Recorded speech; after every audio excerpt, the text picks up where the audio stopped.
రాష్ట్ర గవర్నర్ తమిళిసైపై సంచలన ఆరోపణలు చేశారు బీఆర్ఎస్ వర్కింగ్ ప్రెసిడెంట్ కేసీఆర్ ప్రభుత్వంలో తెలంగాణ ఉద్యమం కోసం పనిచేసిన దాసోజు శ్రవణ్ సామాజిక ఉద్యమకారుడు సత్యనారాయణ గారిని నామినేట్ చేస్తే రాజకీయపరమైన సంబంధాలు ఉన్నాయని తిరస్కరించిన గవర్నర్ ఇప్పుడు కోదండరాంను ఎలా ఎంపిక చేస్తారని ప్రశ్నించారు. వారు ఓ పార్టీకి అధినేతగా కూడా ఉన్నారని గుర్తు చేశారు. మరోవైపు కాంగ్రెస్ బీజేపీ ఫెవికాల్ బంధం బయటపడుతోందన్నారు.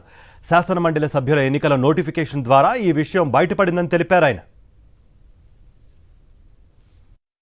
నేను ఒకటే అడుగుతా ఉన్నా, తెలంగాణ ఉద్యమంలో పాల్గొన్న శ్రవణ్ గారు, సామాజిక ఉద్యమాల్లో పాల్గొన్న సత్యనారాయణ గారు రాజకీయపరమైన సంబంధాలున్నాయని తిరస్కరించిన గవర్నర్ గారు ఇవాళ ఒక రాజకీయ పార్టీకి అధ్యక్షుడిగా ఎన్నికల్లో పోటీ చేసిన కోదండరాం గారిని ఏ రకంగా ఆమోదించారు చెప్పవలసిన బాధ్యత ఉంది.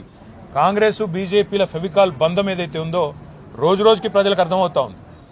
ఏం జరిగిందో మరి ఢిల్లీలో మతలబు రేవంత్ రెడ్డి గారు పోతారు, అమిత్ షా గారిని కలుస్తారు, గంట తర్వాత బులెటిన్ వస్తుంది.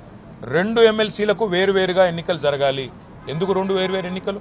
ఇవాళ గవర్నర్ గారు క్షణాల మీద ఆగమేఘాల మీద ఎమ్మెల్సీ నామినేషన్లను ఆమోదించిన పద్ధతి చూసినా గానీ, లేదా మొన్న 2 ఉప ఎన్నికలు ఒకేసారి నిర్వహించకుండా 2 అలగలగ్ నిర్వహించిన పద్ధతి చూస్తే గానీ స్పష్టంగా అర్థమవుతున్నది కాంగ్రెస్ బీజేపీ ఫెవికాల్ బంధం ఏదైతే ఉన్నదో